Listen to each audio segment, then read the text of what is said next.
अस्सलाम वालेकुम। कैसे हैं आप सब लोग? उम्मीद है कि सब खैरियत से होंगे और अपनी लाइफ को एंजॉय कर रहे होंगे। आज हम जिस टॉपिक पे बात करने लगे हैं वो है कि हम दुखी किन बातों पर होते हैं। हम उन बातों पर दुखी होते हैं जिनको हम कंट्रोल नहीं कर सकते। ये कहना बेहतर हुआ कि हम जिन बातों पर हमारी इज्जत नफ्स मजरूह होती है हम उन बातों पर दुखी होने लगते हैं। दुखी की एक शक्ल गुस्सा है। जब बंदा आपको बहुत ज़्यादा दुखी मिले ना, आपको समझ जाना चाहिए कि उस बंदे के अंदर बहुत ज़्यादा गुस्सा है और इस गुस्से की आग में लिपटा कभी डर के हाथ में जा रहा होता है तो वो इंसान कभी दुख में, इस इंसान के अंदर ना ठहराव नहीं होता। अब हम बात करेंगे कि गुस्सा पैदा होता क्यों है, इसकी वजह क्या है। बाज़ का तो ये है कि हालात ने ना इंसान को अंदर से तोड़ा होता है। वो हालात किसी भी तरह के हो सकते हैं, फाइनेंशियली, मेंटली, या कोई भी लाइफ में ऐसे सर्कमस्टांसिस। तो ऐसे इंसान के अंदर ऐसी चीज़ें डेवलप हो जाती है, उसका मेंटल लेवल या उसका बिहेवियर ऐसा होना शुरू हो जाता है कि उसे हर चीज़ से और अपने आसपास के लोगों की एनर्जी से इरिटेशन होने लगती है।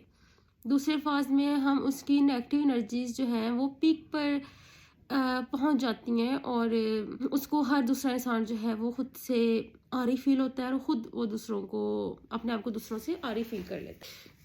अच्छा, दूसरी वजह ये हो सकती है कि ऐसा इंसान दूसरों पर डिपेंडेंट होने लगता है बहुत ज़्यादा, चाहे वो फाइनेंशियली हो या फिर हो जाए। समटाइम्स लोग ने जो है ना वो फाइनेंशियली के साथ साथ, मेंटली के साथ साथ, फाइनेंशियली और इमोशनली भी डिपेंडेंट लोगों पे होना शुरू हो जाते हैं। तो भी एक वजह हो सकती है कि लोगों के अंदर जो है गुस्सा बहुत ज़्यादा ऐसे इंसानों के अंदर भर जाता है। जब हम काहिल होते हैं, हम कोई काम नहीं कर रहे होते, तो हमारे अंदर से जो तनाव है ना वो बढ़ने लगता है। ये तनाव असाब पर सवार होकर हमारी अक्ली और शौरी सोच के खुलियों को बर्बाद कर देता है। जब हमारी सोच के खुलिए, हमारी सोच का जाविया छोटा होने लगता है तो हम तनाव का शिकार हो जाते हैं। जैसे कि एक अगर पौधा है, उसको हम छोड़ने के लिए एक पौधे की उतनी ही जगह, उतनी स्पेस उसके लिए इनफ है, लेकिन एक दरख्त है उसके लिए एक पॉट में इसको लगा देंगे तो इसकी ग्रोथ नहीं होगी, और जब उसकी ग्रोथ नहीं होगी जाहिर है उसकी जो जड़ें हैं वो तनाव का शिकार हो जाएंगी और वो उनके लिए बढ़ना जो है वो खुद भी सरफेस उनके लिए कम होगी तो वो तनाव का शिकार हो जाएंगे। यूं वो उनके अंदर एक तनाव पैदा होना शुरू हो जाएगा। यही इंसान के साथ भी होता है। सर्कमस्टांसिस जो हैं वो उसको इस तरह का बना देते हैं कि इंसान के अंदर गुस्से की लहर बहुत ज़्यादा होने लगती है।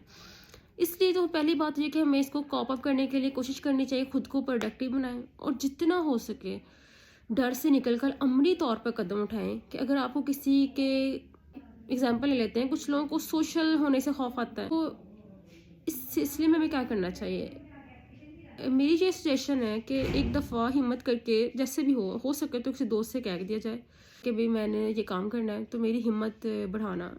कोई तो ऐसा करीबी दोस्त या रिलेटिव होता है ना इंसान का जो आपकी मदद करता है, जो आपकी प्रॉब्लम्स को सुनता है और आपको झिझक को दूर करने में आपकी हेल्प करता है। कुछ लोगों को पब्लिक स्पीकिंग का बहुत ज़्यादा फियर होता है, वो डर रहे होते हैं, हाथ कांपना शुरू हो जाते हैं और ये एक रियल फैक्टर है, एंजाइटी होती है और उनको पता नहीं चल रहा था उन्हें क्या करना है। इसका भी एक आसान सा हल मैं आपको देना चाहूँगी कि अगर आप मुस्लिम फैमिली से हैं तो आप अपने घर वालों को कभी कभी नात पढ़ के सुना दिया करें। जो तलफ़ुज़ बेहतर होता है और जो सांस की रवानी और अल्फाज की रवानी के साथ साथ आप अपने अंदर से आहिस्ता आहिस्ता आपका फियर भी ख़त्म होना शुरू हो जाएगा। बेबी स्टेप्स लें, अपने अंदर को साफ़ करें, अपनी उलझनों को ख़त्म करें, ज़िंदगी आसान हो जाएगी। Okay, thank you for listening.